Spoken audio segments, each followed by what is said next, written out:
حي على الفلاح.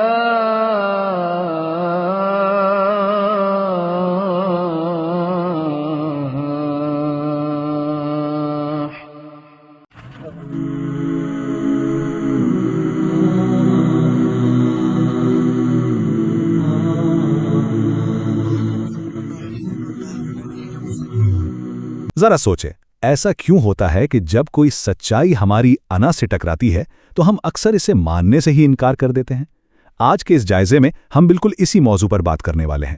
ہم سورہ صاد کی روشنی میں دیکھیں گے کہ انسان کی فطرت، اس کے تکبر اور الہی انصاف کے درمیان آخر کیا تعلق ہے۔ اور یقین مانیں، یہ صرف کوئی پرانے وقتوں کی کہانی نہیں ہے، بلکہ ہماری اور آپ کی نفسیات کا ایک بہت ہی گہرا اور چشمکشا مطالعہ ہے۔ تو سوال یہ پیدا ہوتا ہے کہ سچائی اور انا کا یہ ٹکراؤ ہوتا کیوں ہے؟ دیکھیں، یہ کوئی آج کی بات تو ہے نہیں۔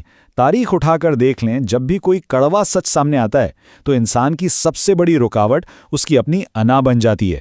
ہوتا یہ ہے کہ دلائل یا حقائق اتنے اہم نہیں رہتے، بلکہ انسان کو یہ فکر ستانے لگتی ہے کہ کہیں یہ بات ماننے سے اس کا اپنا رتبہ یا اس کا جھوٹا غرور تو خاک میں نہیں مل جائے گا۔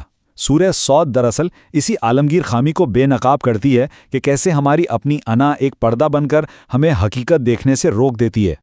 اس بات کو گہرائی سے سمجھنے کے لیے ہم نے آج کی گفتگو کو 4 حصوں میں بانٹا ہے۔ پہلے ہم تکبر کی بیماری کو سمجھیں گے، پھر طاقت، عاجزی اور انبیاء کے طرز عمل کو دیکھیں گے۔ اس کے بعد بات ہوگی ناگزیر یوم حساب کی، اور آخر میں ہم دیکھیں گے کہ اس غرور کا کائناتی آغاز دراصل ہوا کہاں سے تھا۔ چلیں بغیر کسی تاخیر کے پہلے حصے کی طرف چلتے ہیں، یعنی تکبر کی بیماری۔ دیکھتے ہیں کہ کلام پاک میں اس روحانی مرض کی تشخیص کیسے کی گئی ہے۔ کلام کی شروعات میں ہی آپ دیکھیں گے کہ کوئی لمبی چوڑی تمہید نہیں باندھی گئی، سیدھا اصل مسئلے پر بات کی گئی ہے کہ انسان حق کو قبول کیوں نہیں کرتا۔ پیغام تو سراپا یاد دہانی ہے، بالکل صاف اور شفاف، لیکن اصل رکاوٹ کیا ہے؟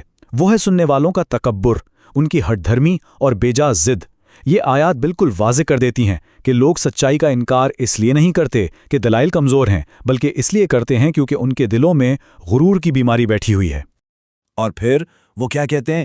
یہ تو جادوگر ہے، جھوٹا ہے، کیا اس نے اتنے سارے خداؤں کی جگہ بس ایک خدا بنا دیا؟ یہ تو واقعی بڑی عجیب بات ہے۔ ذرا ان الفاظ پر غور کریں، یہ اس گہری نفسیاتی الجھن کو ظاہر کرتے ہیں جس کا شکار کوئی بھی مغرور معاشرہ ہوتا ہے۔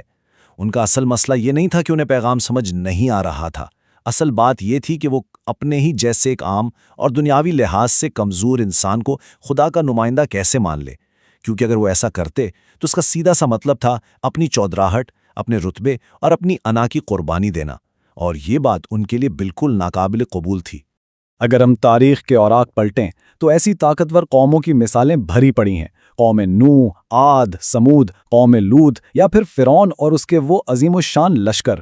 یہ سب کیا تھے؟ یہ اپنے وقت کی سپر پاورز تھیں، لیکن سوچئے ان کا انجام کیا ہوا؟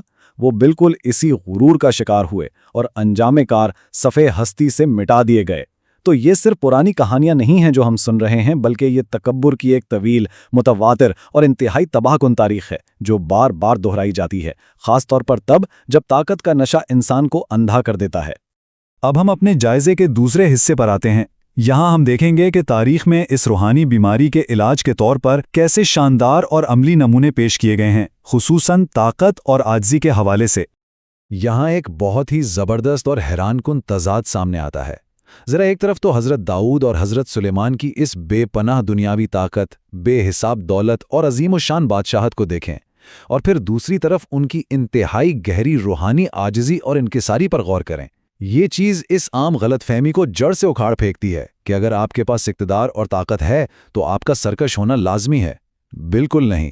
یہ عظیم ہستیاں ثابت کرتی ہیں کہ انسان اس دنیا کا سب سے طاقتور حکمران ہو کر بھی اپنے رب کے سامنے ایک مٹی کے ذرے سے بھی زیادہ عاجز ہو سکتا ہے۔ اس عاجزانہ رویے کو بیان کرنے کے لیے ایک بہت ہی خوبصورت اور جامع لفظ استعمال ہوا ہے، اواب۔ اب اواب کا مطلب صرف توبہ کرنا نہیں ہے، دراصل یہ تکبر کی اس جان لیوا بیماری کا سب سے بہترین اور حتمی علاج ہے۔ ایک اواب وہ رہنما ہوتا ہے جو بے پناہ طاقت اور اختیار رکھنے کے باوجود کبھی اندھا نہیں ہوتا، بلکہ وہ بار بار مسلسل اور ہر حال میں اپنے خالق کی طرف پلٹتا ہے۔ اسے معلوم ہوتا ہے کہ اس کی اصل طاقت اس کی بادشاہت یا تخت میں نہیں، بلکہ اس کی بندگی میں چھپی ہے۔ ذرا اس منظر کا تصور کریں، ایک ایسی عظیم الشان سلطنت کا حکمران جس کے حکم کے تابع ہوائیں اور جنات تک ہیں، وہ اچانک اپنے ہی تخت پر ایک بے جان جسم دیکھتا ہے۔ یہ کوئی معمولی بات نہیں تھی، یہ دراصل انسان کے فانی ہونے کی، اس کی کمزوری کی ایک کڑی یاد دہانی تھی۔ اور جب حضرت سلیمان کو اس آزمائش سے گزارا گیا تو کیا انہوں نے کوئی رونق دکھائی؟ بالکل نہیں، انہوں نے فوری طور پر اپنی غلطی کا احساس کیا اور انتہائی عاجزی سے خدا کے حضور توبہ کی۔ یہ واقعہ ہمیں بتاتا ہے کہ دنیا کا سب سے طاقتور انسان بھی اس کائنات کے حقیقی مالک کے سامنے کس قدر بے بس اور محتاج ہے۔ اور یہی چیز ہمیں ہمارے تیسرے حصے کی طرف لے جاتی ہے، یعنی ناگزیر یوم حساب۔ یہ حصہ ہمیں خبردار کرتا ہے کہ اگر انا اور تکبر کی اس بیماری کا علاج نہ کیا جائے تو پھر اس کے حتمی نتائج کتنے بھیانک ہو سکتے ہیں۔ جب ہم انجام کے بارے میں بات کرتے ہیں تو یہ بات بالکل صاف ہے کہ نیک لوگوں اور باغی لوگوں کا انجام کبھی ایک جیسا نہیں ہو سکتا۔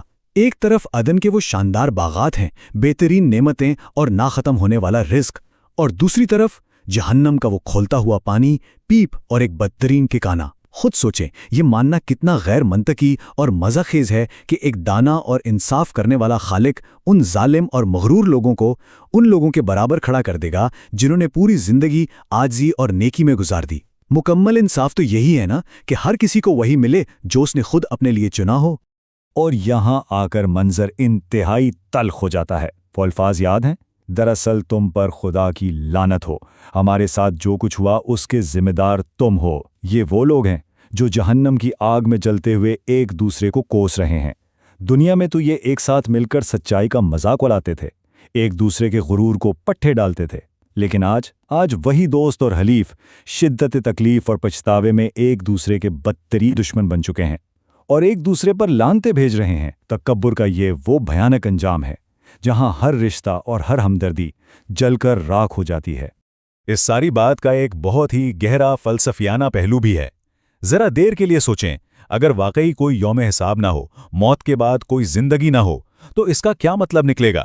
اس کا سیدھا سا مطلب یہ ہوگا کہ اس کائنات کے خالق کی نظر میں زمین پر فساد پھیلانے والے ظالم اور امن و اصلاح کی کوشش کرنے والے نیک انسانوں میں کوئی فرق ہی نہیں۔ لیکن کیا کسی عادل اور بے حد عقلمند خدا کے بارے میں ہم ایسا سوچ بھی سکتے ہیں؟ بالکل نہیں۔ اس کائنات کا مقصد اور اس کا توازن ہی اس بات کا تقاضا کرتا ہے کہ ایک ایسا دن ضرور آئے جب ہر عمل کا پورا اور بے لاگ حساب ہو۔ تو پھر یہ سوال اٹھتا ہے کہ یہ غرور اور تکبر آیا کہاں سے؟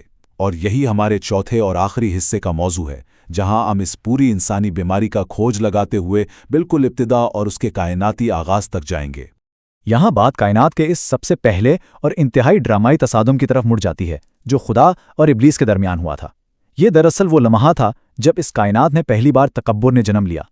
یہ کوئی معمولی قصہ نہیں ہے، بلکہ یہ ہمیں یہ سمجھانے کی کوشش ہے کہ جس بیماری کا ہم آج شکار ہیں اس کا اصلی بانی کون ہے، اور اس سب سے پہلی بغاوت کی بنیاد آخر تھی کیا۔